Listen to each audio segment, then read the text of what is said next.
Ai sulla on sekin? Joo, mutta onko se ok noin? On.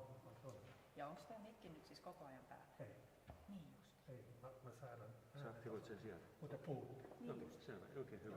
Mahtavaa. Onko tämä nyt tällä tavalla oikeassa No paikassa? se on vähän tuolla kyllä sun... Liian paljon sisällä. No ei, kyllä se tossa. Nyt mä laittaisin sen ehkä tähän. Ettei se jää sinne. Ja sitten me käytetään kuitenkin tätä myös. Joo, se on siellä kirkolla. Että jos se laittaa tuohon, se on vähän näkyy. Joo, selvä. Se ottaa rinnasti myös kuvaa ja rinnasti katsotaan.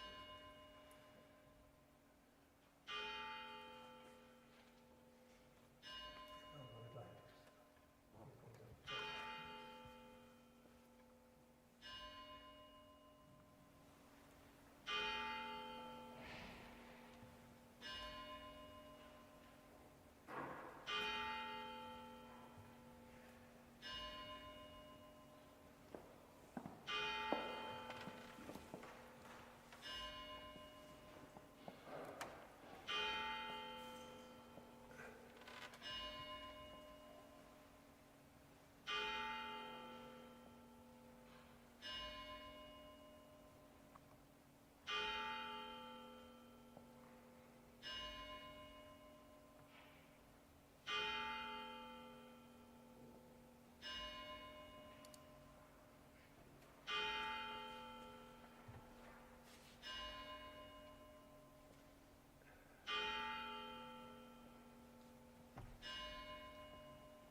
Lämpimästi tervetuloa näin laskiaissunnuntaina ja ystävänpäivänä messuun siellä ruutujen takana ja täällä Hangon kirkossa.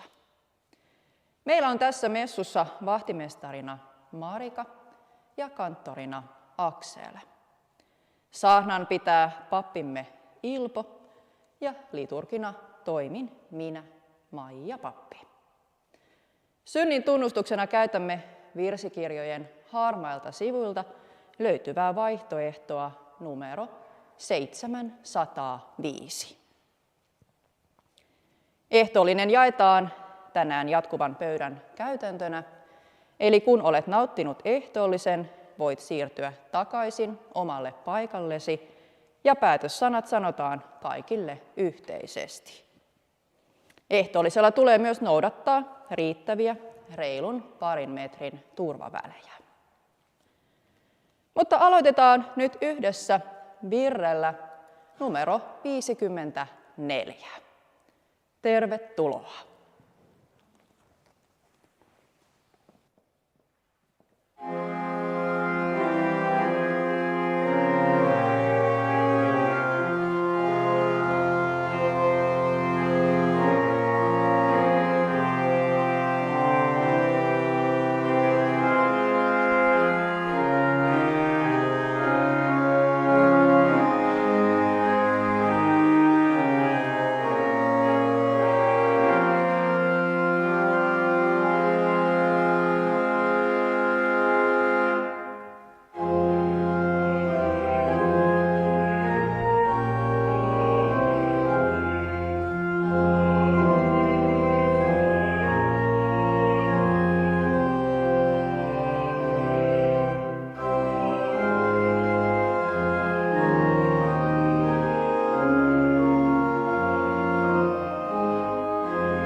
Pojan ja Pyhän Hengen nimen.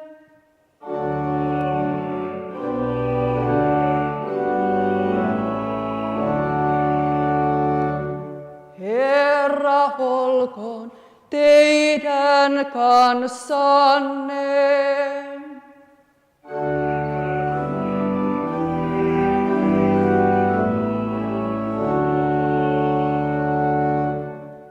Rakkaat kristityt, kuten sanottu, tänään vietetään laskiaissunnuntaita, mutta laskiainen nimen alkuperä on epävarma. Monet kielentutkijat ovat sitä mieltä, että nimitys juontuu laskea-verbistä. Laskiaisesta alkaa paastopäivien laskeminen. Toinen suosittu selitys on, että laskiaisena laskeudutaan hiljalleen paastoon.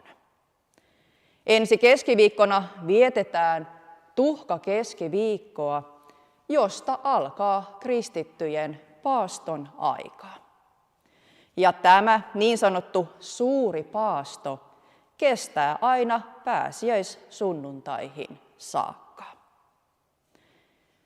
Tänään vietetään myös ystävän päivää, ja Suomessa se merkitsee yleisesti kaikkien ystävien muistamista. Oletko sinä jo ehtinyt tänä aamuna muistaa omia ystäviäsi? Tämän pyhän ja tulevan viikon kirkollisena aiheena on Jumalan rakkauden uhritie. Pian alkavan paaston aikana ihmistä kutsutaankin tutkimaan Jumalan pyhyyttä ja rakkautta, joka näkyy Kristuksen kärsimyksessä ja kuolemassa. Paastoon liittyy oleellisena osana myös katumus. Pyydetään nyt siis yhdessä anteeksi kaikkea sitä pahaa, joka meissä jokaisessa on ja elää. Synnin tunnustuksen eli anteeksi pyyntörukouksen voi lausua ääneen tai hiljaa omassa mielessä. 705. Armollinen Jumala, tunnustan edessäsi, että synti on sitonut minut, enkä kykene vapauttamaan itseäni.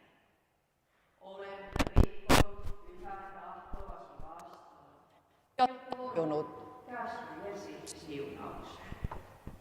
Sinä näet kaiken väärän, senkin mitä itse en näe. Armahda minua poikasi Jeesuksen Kristuksen tähden.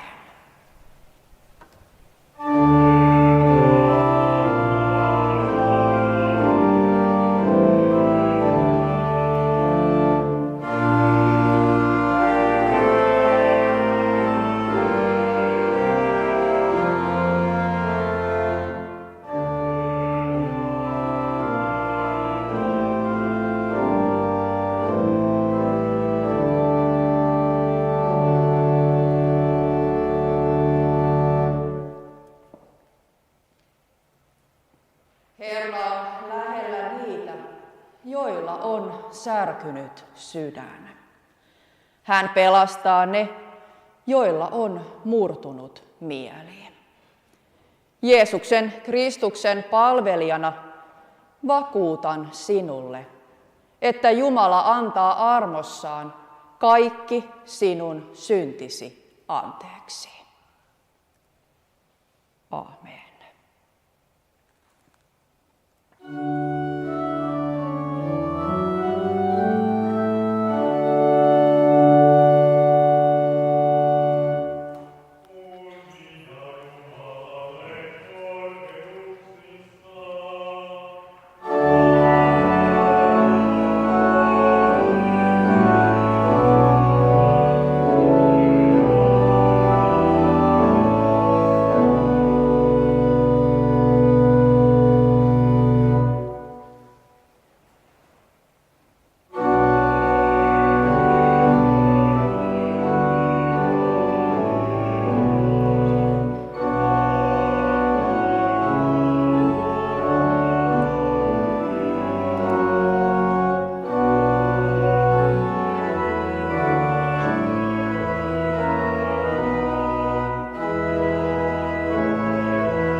Hiljennytään päivän rukoukseen. Jeesus, sinä olet köyhien, sairaiden ja heikkojen ystävä. Sinä käännyt niidenkin puoleen, joista muut eivät välitä. Me tukimme helposti korvamme toisten ihmisten hädältä. Kiitos, että sinä kuulet sen. Sinä näet ulkokuoren läpi sydämeen asti. Sinä avasit sokean silmät. Avaa meidänkin silmämme näkemään jokaisessa ihmisessä Jumalan kuva, hänen kätensä jälki. Kiitos, että kuulet meitä. Aamen.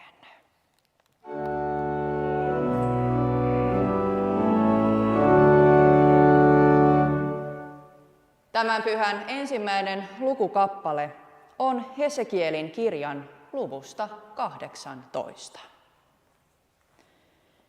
Minä tuomitsen teistä itse kunkin sen mukaan, mitä hän on tehnyt. Näin sanoo Herra Jumala. Kääntykää, luopukaa synneistänne, ettei syyllisyys olisi uhkana yllänne. Heittäkää pois kaikki rikkomuksenne, kaikki se, millä olette syntiä tehneet, ja ottakaa rintaanne uusi sydän ja uusi henki. Miksi te kuolisitte, israelilaiset? En minä tahdo kenenkään kuolemaa. Näin sanoo Herra Jumala. Kääntykää, niin saatte elää. Tämä on Jumalan sana.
Pyhän toinen lukukappale on ensimmäisen korintolaiskirjeen luvusta 13.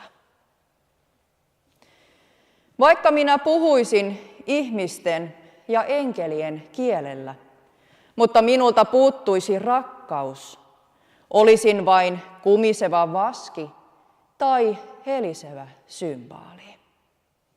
Vaikka minulla olisi profetoimisen lahja, vaikka tuntisin kaikki salaisuudet ja kaiken tiedon, ja vaikka minulla olisi kaikki usko, niin että voisin siirtää vuoria, mutta minulta puuttuisi rakkaus, en olisi mitään. Vaikka jakaisin kaiken omaisuuteni nälkää näkeville, ja vaikka antaisin polttaa itseni tulessa, mutta minulta puuttuisi rakkaus, en sillä mitään voittaisi. Rakkaus on kärsivällinen. Rakkaus on lempeä. Rakkaus ei kadehdi, ei kersku, ei pöyhkeile, ei käyttäydy sopimattomasti, ei etsi omaa etuaan, ei katkeroidu, ei muistele kärsimäänsä pahaa, ei iloitse vääryydestä, vaan iloitsee totuuden voittaessa. Kaiken se kestää, kaikessa uskoo, kaikessa toivoo, kaiken se kärsii. Rakkaus ei koskaan katoaa. Mutta profetoiminen vaikenee, kielillä puhuminen lakkaa, tieto käy turhaksi. Tietämisemme on näet vajavaista ja profetoimisemme on vajavaista, mutta kun täydellinen tulee, vajavainen katoaa. Kun olin lapsi, minä puhuin kuin lapsi. Minulla oli lapsen mieli ja lapsen ajatukset. Nyt kun olen mies, olen jättänyt sen, mikä kuuluu lapsuuteen. Nyt katselemme vielä kuin kuvastimesta, kuin arvoitusta, mutta silloin näemme kasvoista kasvoihin. Nyt tietoni on vielä vajavaista, mutta kerran se on täydellistä, niin kuin Jumala minut täydellisesti tuntee. Niin pysyvät nämä 3, usko, toivo, rakkaus. Mutta suurin niistä on rakkaus. Tämä on Jumalan sana. Päivän virtenä laulamme virrestä 430, säkeistöt 1, 2, 3 ja 6.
Markuksen evankeliumin luvusta 10.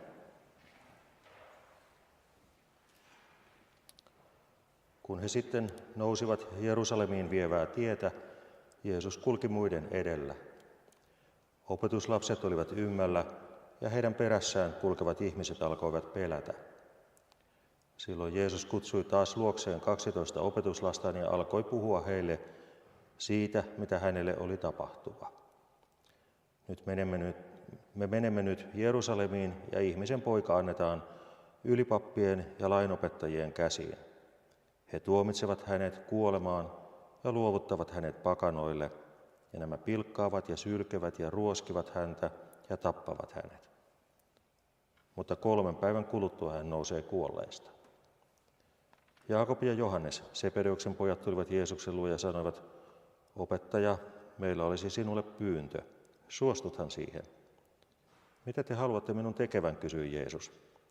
He vastasivat, kun kirkkautesi tulee, anna meidän istua vierelläsi, toisen oikealla ja toisen vasemmalla puolella.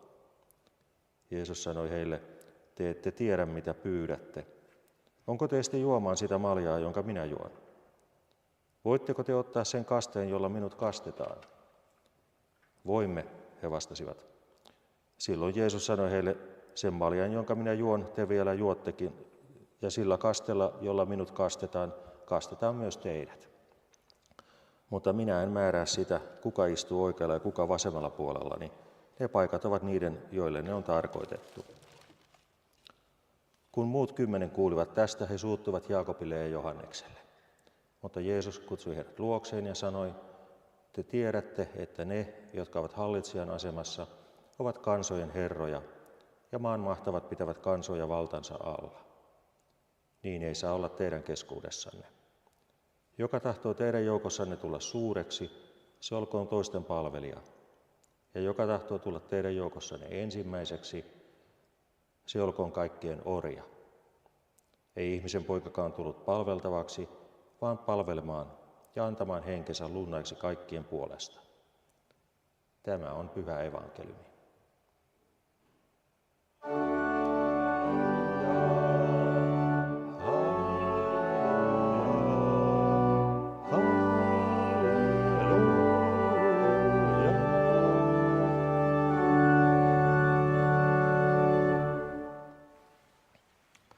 Rakkaat ystävät Jeesuksessa Kristuksessa, onko sinulle käynyt joskus niin, että kun olet yrittänyt saavuttaa jonkin asian ja kun olet sen sitten saavuttanut, niin oletkin pettynyt siihen, minkä sait?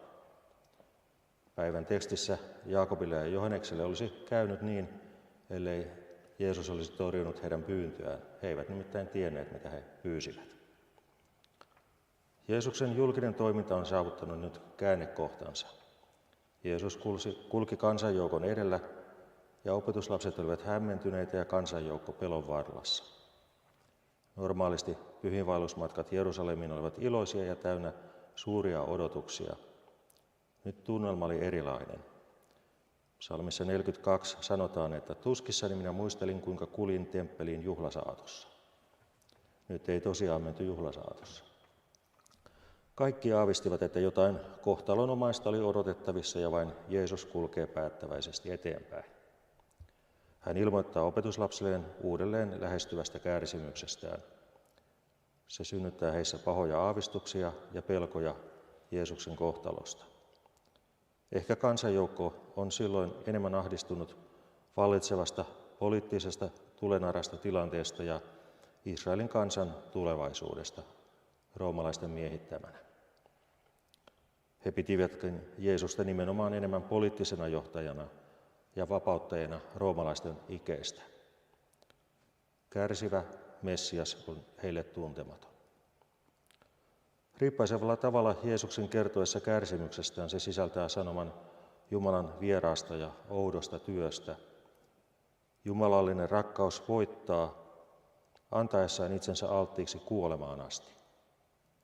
Jumala sallii pahan riehua tänään ja huomenna, mutta ei enää 3. päivänä. Tämä siis viittaa pääsiäisaamuun. Suurinta pahuutta tässä tapahtumaketjussa eivät kuitenkaan edusta roomalaiset, sillä he eivät tiedä mitä he tekevät. tai he eivät tienneet mitä he tekivät, vaan sokeat ja sokaistut juutalaisten hengelliset johtajat, joiden olisi pitänyt tietää. Pitkä perjantain ja pääsiäisen synkät ja kirkkaat värit ovat läsnä tässä Jeesuksen puheessa. Tämä on toisaalta rohkaisua niille ihmisille, jotka nykyisin joutuvat kärsimyksen kouluun, ymmärtämättä siitä, että miksi heille annetaan niin raskas tie. Jeesus kulki edellä kaikkien ihmisten kärsimysten tien ja avaa kaikille kärsimyksen, kuoleman ja synnin painamille ihmisille pääsiäisen ihanan aamun.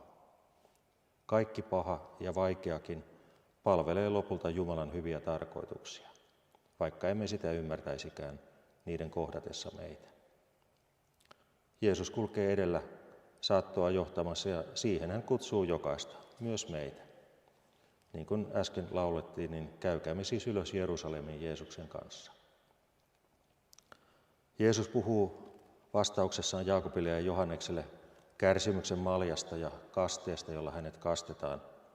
Nämä termit ovat vanhan testamentin kieltä profeetoilta ja psalmeista. Ne eivät ole niin tuttuja meille, mutta heille, jotka silloin olivat lukeneet omana raamattunaan vanhaa testamenttia, niin ne olivat tuttuja tekstejä. Ja Jeesus ennustaa siinä samalla myös veljesten kärsimysten tien. Jaakob tuli olemaan ensimmäinen marttyyri apostoleista, ja Johannes joutui pitkän elämänsä aikana kokemaan vainoa ja vankeutta. Kun ajatellaan, ketkä ovat Jeesuksen oikealla ja vasemmalla puolella kirkkaudessa, niin nousee mieleen pari asiaa. Jeesus kirkastettiin Golgatan ristillä kaikille ihmisille vapahtajaksi. Ja siinä mielessä ei liene väärin ajatella oikealla ja vasemmalla puolella olevien viittaavaan myös ristin ryöväreihin. Jeesuksen risti on voiton merkki, ja sen voiton lähimpänä todisteina olivat ryövärit. Katuva ryöväri on pysyvä esimerkki kunniapaikasta Jeesuksen rinnalla. Hän ensimmäisenä pääsi taivasten valtakuntaan, paratiisiin, Jeesuksen uhrikuoleman perusteella.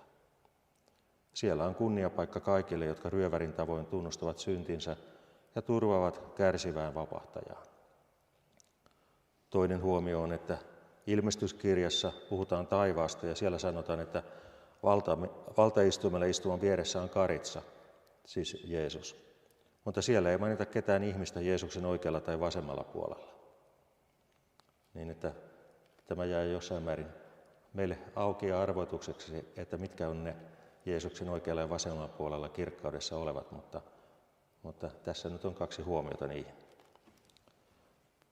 Jeesus ei soimaa taitamattomiakaan pyytäjiä, mutta muut opetuslapset syystäkin kyllä loukkaantuivat Jaakobiin ja Johannekseen, mutta heidänkin motiivit oli kuitenkin itsekkäitä ja siksi Jeesus opettaa kaikille seuraajilleen oikeaa hallitsemista.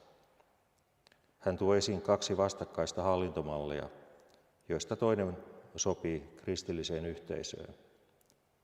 Ensimmäinen Jeesuksen mainitsema malli on Herrana hallitseminen, ja se merkitsee tämmöistä, että käyttää mielivaltaa alamaisiaan kohtaan, tekee oman tahtonsa mukaan. Maallinen esivalta käyttää usein valtaansa tällä tavalla väärin. Mutta toisaalta myös maallinen esivalta voi toimia myös hyvin ja heikkoja suojellen. Ja silloin esivalta onkin toisten palvelija, niin kuin kreikan kielen sana palvelija diakonos. Diakonos on alun perin tarkoittanut pöytäpalvelijaa ja nykyaikana tarkoittaisi lähinnä tarjoilijaa. Mutta nykyisin siitä on johdettu myös kirkon diakonin virkanimike.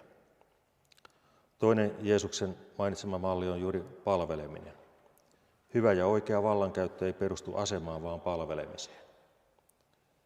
Kreikan diakonos on latinaksi minister. Siitä tulee meidänkin kieleen sana ministeri. Harvempi ministeri varmaan tajuaa tehtävänsä yhteiskunnan palvelijana eikä johtajana. Sama kiusaus on kyllä myös kristillisissä yhteisöissä ja kirkoissa. Täälläkin johtajien tulisi toimia palvelijana eikä Herran mielellä. Miten vaikeaa tämä on, niin näkyy kirkollisista arvonimistäkin. Esimerkiksi tällainen arvonimi kuin Servus Servorum Dei, joka on latinaa, tarkoittaa, että Jumalan kaikkien palvelijoiden palvelija. Tällainen arvonimi on Rooman paavilla. Aion käsitellä tässä saarnassa 3 näkökulmaa tähän evankeliumitekstiin. Ensimmäinen näkökulma on, että Jeesuksen tie oli Herran kärsivän palvelijan tie, eikä voittoisa Messias, kuningas. Juutalaisethan odottivat Messiasta, joka olisi täyttänyt vanhan testamentin ennustukset kuningas Daavidin valtakunnan palauttamisesta. Tämä olisi tarkoittanut poliittista Messiasta ja roomalaisten miehittäjien karkottamista ja alueellisen suurvallan perustamista Israeliin. Tämä juutalaisten odotus aiheutti myös Jeesuksen mukana kulkevien ihmisten hämmennyksen siitä, että Jeesus meni suoraan Jerusalemiin. Heidän mielestään Jeesuksen olisi pitänyt vetäytyä autiomaahan ja käydä sissisotaa roomalaisia vastaan ja odottaa, että mahdollisimman paljon ihmisiä liittyisi heidän mukaansa. Ja kun ihmisiä olisi ollut riittävästi mukana taistelussa, niin sitten olisi voitu tuhota roomalaiset. Tämä ei kuitenkaan ollut Jeesuksen tie, eikä hän suostunut olemaan poliittinen Messias. Jeesus tiesi, että hänen valtakuntansa ei ole maallinen valtakunta, vaan hengellinen valtakunta. Eikä hänen valtansa ole tästä maailmasta, vaan tulevasta taivaan valtakunnasta. Hänen tiensä oli Herran kärsivän palvelijan tie, jota profeetta Jesaja kuvaa vanhassa testamentissa. Sen mukaan Herran kärsivä palvelija joutuu ruhjotuksi ja lävistetyksi muiden tähden. Jeesus teki sen ihmiskunnan pelastamiseksi, myös sinun ja minun. Hän antoi itsensä uhriksi kaikkien ihmisten puolesta, ettei meistä kukaan joutuisi kadotukseen, kun uskossa turvaudumme häneen. Toinen näkökulma on se, että Jumalan viisaus näyttää ihmisistä hulluudelta, mutta tämä on se tie, jonka Jumala on valinnut pelastustieksi. Miksi Jumala sitten on valinnut tien, joka sisältää Jeesuksen kärsimyksen ja verisen uhrikuoleman? Miksi myös Jumala kätkeytyy tässä ajassa heikkouteen ja pienuuteen? Emme voi ymmärtää tätä mysteeriä loppuun saakka, mutta jotain viitettä antaa Jeesuksen palvelemisen ja nöyrtymisen esimerkki kristityille. Sillä nöyrtyminen vaatii omasta ylpeydestä ja itsekkyydestä luopumista, ja se on meille ihmisille kyllä vaikeaa, eikä se onnistukaan ilman Jumalan apua. Me ihmiset haluaisimme luonnostamme, että pelastus tapahtuisi hienosti ja näyttävästi, ja jos Jumala osoittaisi olevansa näkyvällä tavalla, niin se ei vaatisi meiltä ihmisiltä edes uskoa. Lisäksi me myös haluaisimme, että tosi kristillisyyteen ei kuuluisi vaivat, sairaudet ja ahdistukset. Sillä jos tämä olisi Jumalan pelastustie meille, niin silloin Jeesuksen ristinuhri olisi ollut turha. Sen sijaan Jumalan pelastava toiminta suuntautuu alas halpa-arvoiseen, häpeälliseen, heikkoon, hulluun, pahaan ja kuolleeseen. Jumala ymmärtää sitä, mikä ei ole mitään. Jumalan rakkaus merkitsee tämän vuoksi tyhjentymistä, kärsimystä ja rakkautta ristiin. Ihmisessä eläessäänkin tämä rakkaus tuntee ristin ja on syntynyt rististä. Uskonpuhdistaja Luther kuvaa tätä näin. Tämä on ristin rakkaus, rististä syntynyt, joka etsiytyy sinne, missä se ei löydä hyvää, josta nauttisi, vaan missä se jakaa hyvää pahoille ja puutteellisille ihmisille. Jumalan pelastavan työn ja rakkauden vastaanottaminen tapahtuu uskon kautta. Se ei ole mikä tahansa usko, vaan usko Jeesukseen. Jeesus on Jumalan rakkauden ilmentymä historiassa. Sillä Jumalan rakkaus on nähtävissä Jeesuksen sovitustyössä ristillä, niin kuin Raamattu todistaa Johanneksen evankeliumissa. Jumala on rakastanut maailmaa niin paljon, että antoi ainoan poikansa, jottei yksikään, joka hänen uskoo, joutuisi kadotukseen, vaan saisi iankaikkisen elämän. Jumalan rakkaus siis kohdistuu yleisesti kaikkiin ihmisiin, mutta ihminen voi ottaa Jumalan rakkautta vastaan erityisesti vain uskon kautta ja vain uskomalla Jeesukseen. Jumala kyllä haluaa, että kaikki ihmiset pelastuisivat, mutta kaikki ihmiset eivät halua ottaa vastaan Jumalan rakkautta Jeesuksen ristin sovitustyössä. Se, joka haluaa jakaa Jeesuksen tulevan kunnian, tietäköön, että Jeesuksen tie kulkee kärsimyksen ja kuoleman kautta kirkkauteen. Kristillinen nöyryys ei siis ole hyve, jolla itsessään on arvoa, koska se ei tuota muille kärsimystä. Sen sijaan se on johtopäätös siitä kohtalon yhteydestä, joka vallitsee Kristuksen ja kristittyjen kesken. Nöyryys on Kristuksen ominaisuus, hänen mielensä. Vapahtaja kysyy myös meiltä itsemme alttiiksi antamista Jeesuksen seuraamisessa. Marttyyrius on erittäin ajankohtainen asia sekä vanhassa kirkossa että myös omana aikanamme. Marttyyriutta ei saa väistää, koska se merkitsisi Jeesuksen kieltämistä, mutta sitä ei tule myöskään etsiä, koska kristitty ei itse valitse kohtaloa, vaan se on Jumalan johdatus. Ja kolmas näkökulma on se, että Jeesuksen seuraajien tie on samanlainen kuin Jeesuksen oma tie. Ei ole palvelija Herraansa ylempi, niin kuin Matteuksen evankeliumissa sanotaan. Jos aidosti kuljet Jeesuksen seuraajana, et kerää mainetta ja kunniaa, et rikkautta, vaan joudut tyytymään alhaisiin oloihin ja olemaan kuin mikäkin maailman kaatopaikka. Apostoli Paavali nimittäin sanoi ensimmäisessä korintolaiskirjassa näin.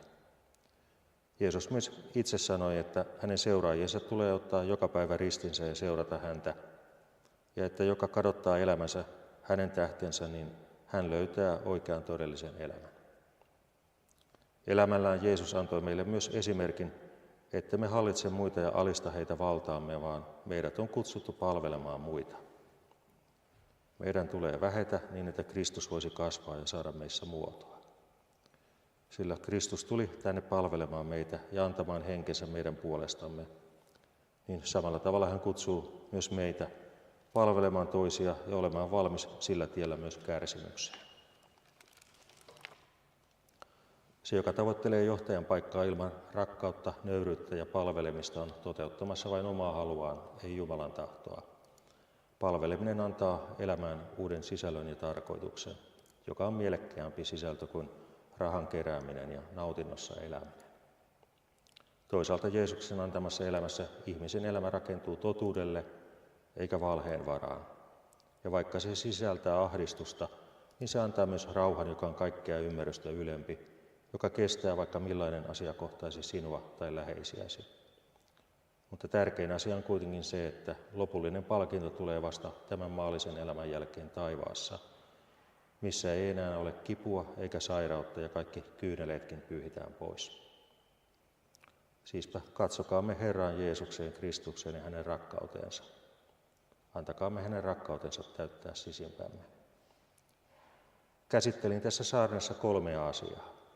Ensimmäinen niistä oli Jeesuksen tie Herran kärsivänä palvelijana, ei voittoisena Messiaskuninkaana. Toinen niistä on Jumalan viisaus, joka näyttää ihmisistä hulluudelta. Ja kolmas oli se, että Jeesuksen seuraajan tie on samanlainen kuin Jeesuksen. Hiljennytään rukoukseen. Pyhä Jumala, rakas taivaallinen Isä Jeesuksessa Kristuksessa. Me kiitämme sinua siitä, että saamme tulla aina luoksesi pyyntöinemme Jeesuksen tähden. Anna hänen kuolemansa olla elämämme. Tätä rukoilemme Herramme Jeesuksen Kristuksen nimessä. Aamen. Nyt nouskaamme tunnustamaan yhteinen kristillinen uskomme apostolisen uskon tunnustuksen mukaan.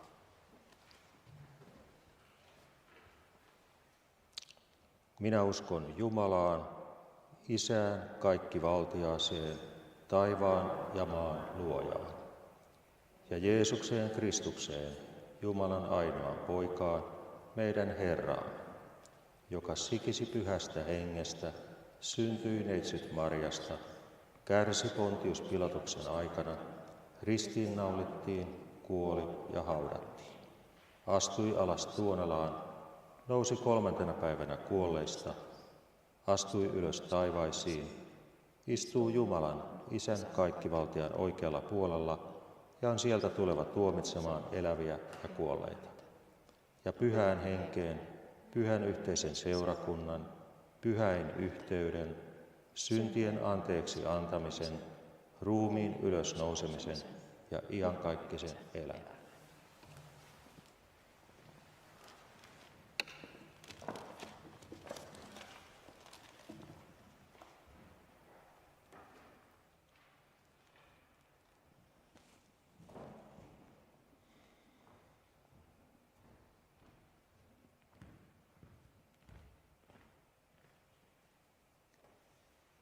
Hiljennytään nyt yhdessä esirukoukseen.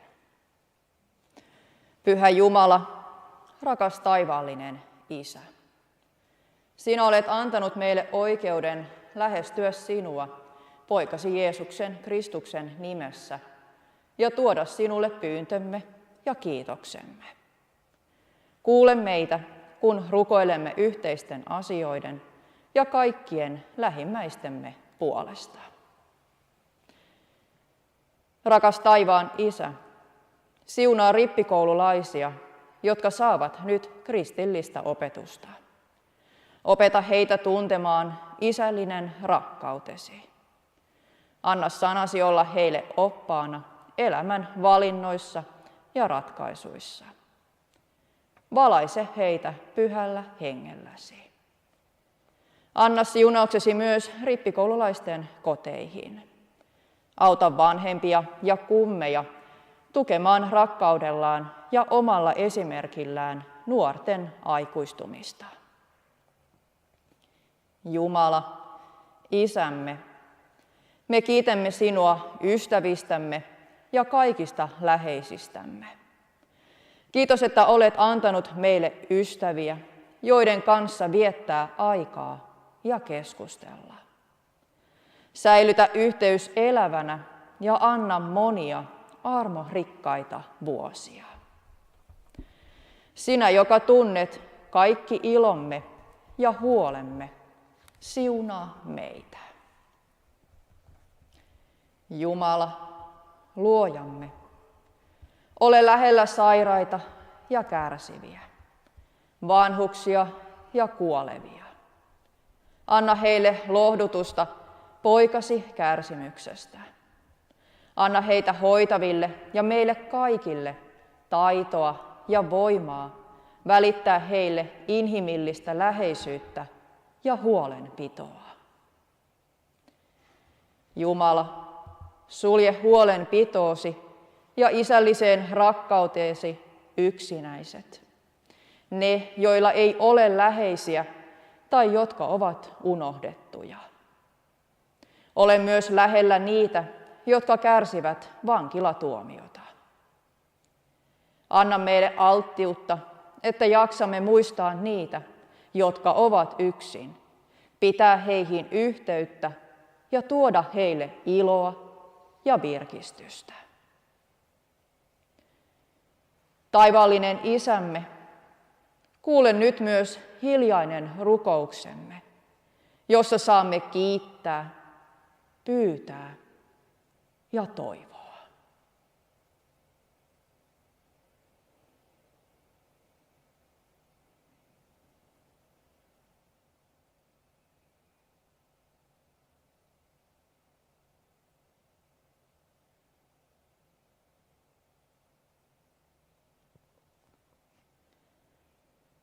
Pyhä Jumala, me ylistämme sinua rakkaudestasi ja huolenpidostasi.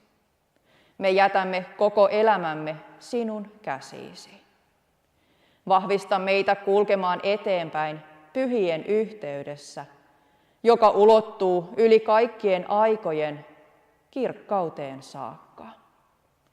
Kiitos siitä, että sinä elät ja hallitset poikasi ja Pyhän Hengen kanssa iankaikkisesta iankaikkiseen.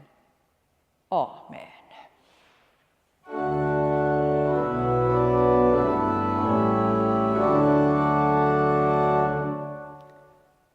Tänään kerättävän kolehdin tuotto lahjoitetaan kirkon ulkomaanavun katastrofirahaston valmiuden ylläpitämiseksi. Lahjoituksen voi tehdä lähdettäessä kirkon ovella. Jumala yhteisen lahjamme siunatkoon. Mutta lauletaan nyt virrestä numero 301.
Ylentäkää sydämenne.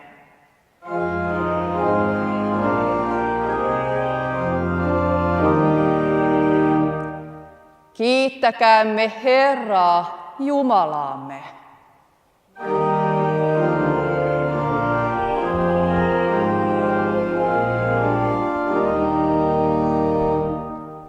Totisesti on oikein ja arvollista, että me kiitämme sinua aina ja kaikkialla, Pyhä Herra, kaikkivaltias Isä, iankaikkinen Jumala, Jeesuksen Kristuksen, meidän Herramme kautta.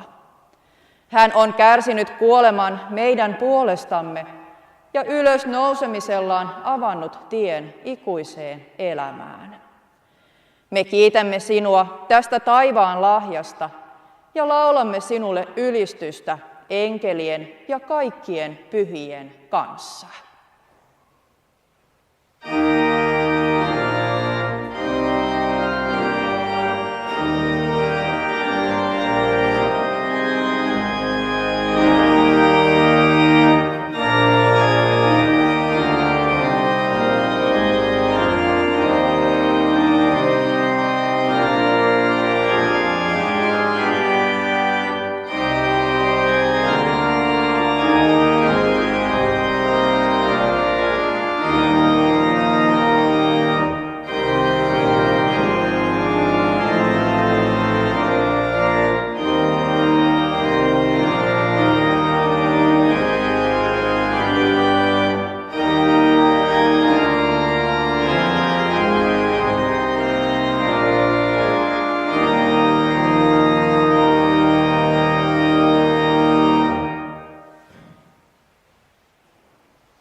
Taivaallinen Isä, kaiken luoja, me muistamme kiitollisina, mitä olet tehnyt puolestamme. Sinä lähetit poikasi pelastamaan maailman. Hän tuli ihmiseksi, oli yksi meistä, mutta ilman syntiä. Hän täytti tahtosi kaikessa ja suostui kärsimykseen ja kuolemaan lunastaakseen meidät vapaiksi. Herramme Jeesus Kristus, sinä yönä, jona hänet kavallettiin, otti leivän, siunasi, mursi ja antoi sen opetuslapsilleen sanoen: ottakaa ja syökää. Tämä on minun ruumiini, joka annetaan teidän puolestanne. Tehkää se minun muistokseni. Samoin hän otti maljan, kiitti ja sanoi: ottakaa ja juokaa tästä te kaikki. Tämä malja on uusi liitto minun veressäni, joka vuodatetaan teidän puolestanne syntien anteeksi antamiseksi. Niin usein kuin te siitä juotte, tehkää se minun muistokseni.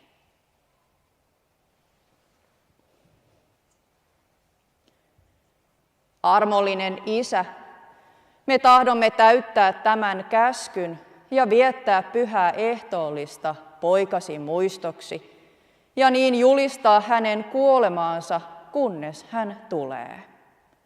Me rukoilemme sinua, lähetä Pyhä Henkesi niin, että luotamme lupaukseen syntien anteeksi antamisesta ja otamme uskossa vastaan poikasi ruumiin ja veren, kunnes kerran saamme kohdata hänet valtakunnassasi. Hänen kauttaan, hänen kanssaan ja hänessä kuuluu sinulle, kaikkivaltias Isä, Pyhän Hengen yhteydessä kunnia ja kirkkaus aina ja ikuisesti. Aamen. Rukoillaan nyt yhdessä Isä meidän rukous. Isä meidän, joka olet taivaissa, pyhitetty olkoon sinun nimesi. tulkoon sinun valtakuntasi, tapahtukoon sinun tahtosi, myös maan päällä niin kuin taivaassa. Anna meille tänä päivänä meidän jokapäiväinen leipämme ja anna meille meidän syntimme anteeksi, niin kuin mekin anteeksi annamme niille, jotka ovat meitä vastaan rikkoneet. Äläkä saata meitä kiusaukseen, vaan päästä meidät pahasta, sillä sinun on valtakunta ja voima ja kunnia iankaikkisesti. Aamen.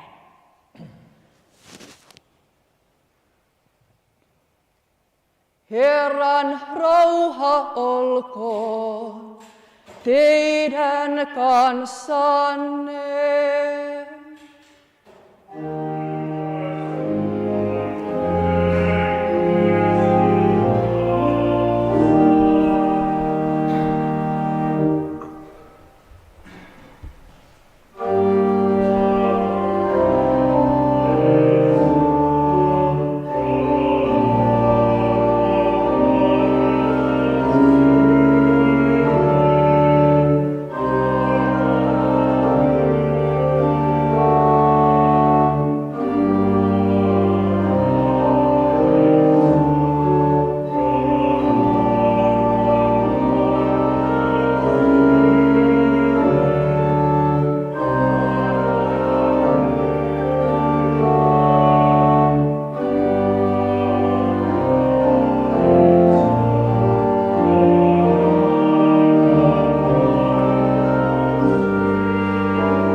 Jeesus sanoo, tulkaa minun luokseni, kaikki te työn ja kuormien uuvuttamat, minä annan teille levon.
Jeesuksen Kristuksen ruumis, sinun puolestasi annettu. Herramme Jeesuksen Kristuksen ruumis, sinun puolestasi annettu. Herramme Jeesuksen Kristuksen ruumis, sinun puolestasi annettu.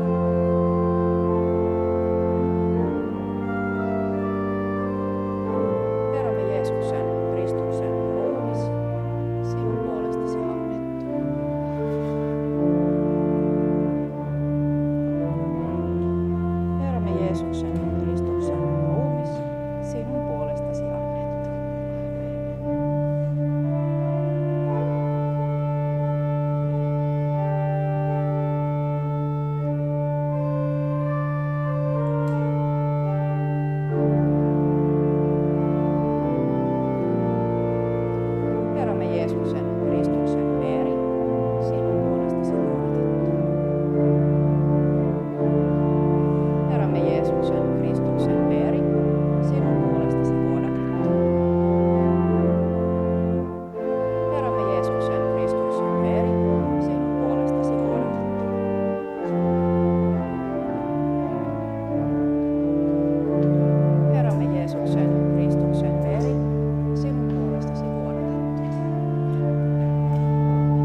Herramme Jeesuksen Kristuksen ruumis ja veri kätkeköön henkemme, sielumme ja ruumiimme, koko olemuksemme iankaikkiseen elämään.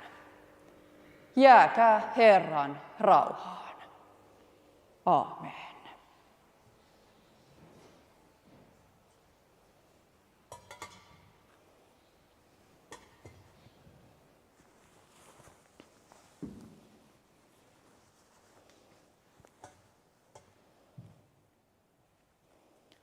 Ja rukoilkaamme kiittäen.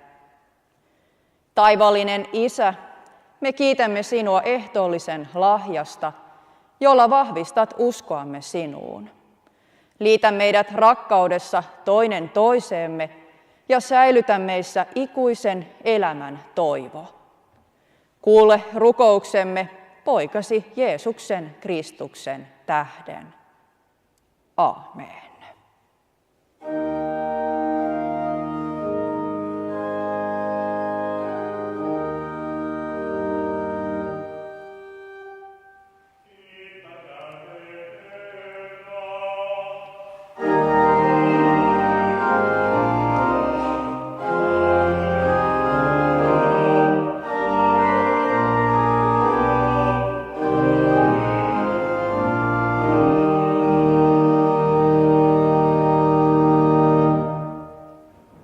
Ottakaa nyt vastaan Herran suuri siunaus. Herra siunatkoon teitä ja varjelkoon teitä. Herra kirkastakoon kasvonsa teille ja olkoon teille armollinen. Herra kääntäköön kasvonsa teidän puoleenne ja antakoon teille rauhan. Isän ja Pojan ja Pyhän Hengen nimessä.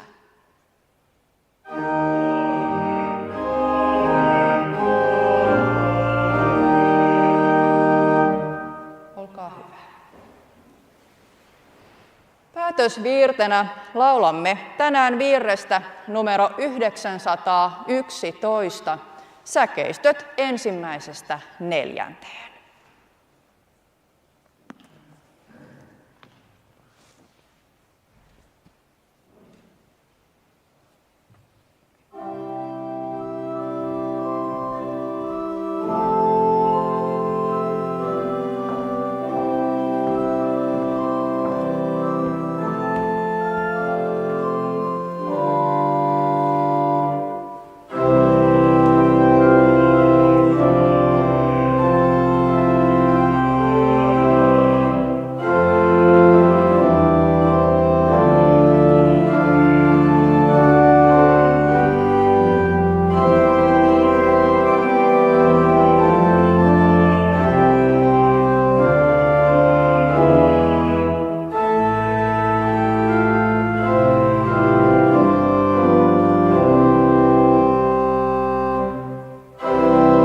Kertakoon vielä, mitä seurakunnassa tapahtuu tulevan viikon aikana. Aikuisten ryhmätoiminta on tauolla nyt ainakin tämän kuun loppuun saakka, mutta tiistaina on kello 15.30–17 lapsille askartelu- ja lautapelikerho tuolla tutussa osoitteessa Ratakatu 27. Eli kaikille eskarilaisille ja siitä edelleen kuutosluokkaan saakka, niin tervetuloa. Keskiviikkona on kello 13–17 tapaamispaikka Diakonian kirpputorilla, Korsmanin katu 40. Keskiviikkona on kello 17–18 nuorten Cafe 27 ulkona, Ratakatu 27 osoitteessa siinä pihalla. Tervetuloa Kupposelle kuumaa ja rupattelemaan kanssamme. Siellä on mukana Anne ja Karina Vallee. Erityisesti rippikoululaisille tämä huomio. Keskiviikkona vietetään myös kello 18 tuhkakeskiviikon iltamessua täällä Hangon kirkossa. Tuolloin paikalla on Johannes Tikka ja Marina Lasonen. Ja iltamessu on katsottavissa myös Facebookista. Seurakuntalounaat jatkuvat jälleen, eli mukaan jaettuna aina parittomien viikkojen torstaina tai torstaisin kello 12 on mahdollisuus siis saada seurakuntalounasta, mutta vain jos olet ilmoittautunut ennakkoon, eli se tulee muistaa. Ja ilmoittautumiset diakoniatyöntekijälle. Torstaina on vielä lapsille toimintakerho kello 17–18, eli 1–6-luokkalaisille ja samassa osoitteessa kuin edellinenkin, eli Ratakatu 27. Ja viikon päästä sunnuntaina vietetään jälleen messua kello 10 täällä Hangon kirkossa, ja tällä samalla kokoonpanolla paitsi sitten Marina tulee kanttoriksi. Mutta nyt, hyvät ystävät, seurakuntalaiset, rakkaat kristityt, oikein hyvää laskiaissunnuntaita teille kaikille sekä ystävän päivää. Lähtekää nyt rauhassa ja palvelkaa Herraa iloiteen. Kiitos teille tästä ja rippikoululaisten kanssa jatkamme hetken päästä tuolla Teamsissa. Kiitos.